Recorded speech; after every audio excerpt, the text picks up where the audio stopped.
Suresh Babu sir ನಮಸ್ಕಾರ sir.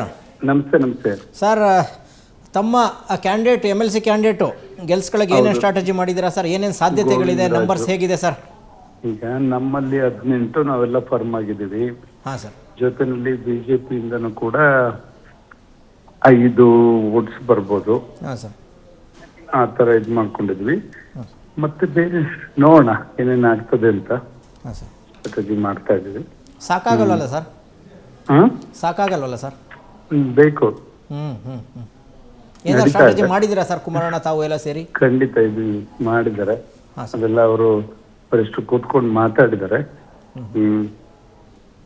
Sir, ಈ ಮಧ್ಯೆ ತಮ್ಮ ಒಂದಷ್ಟು ಶಾಸಕರನ್ನ ಕಾಂಗ್ರೆಸ್ನವ್ರು ಸಂಪರ್ಕ ಮಾಡಿದ್ದಾರೆ ಅಂತಕ್ಕಂಥ ಸುದ್ದಿ ಬರ್ತಾ ಇದೆ ಸರ್.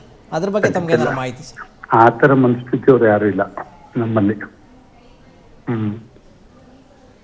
ಹಾಂ ಸರ್. ಆ ಥರ ಮನಸ್ಥಿತಿಯವ್ರು ಯಾರು ಇಲ್ಲ.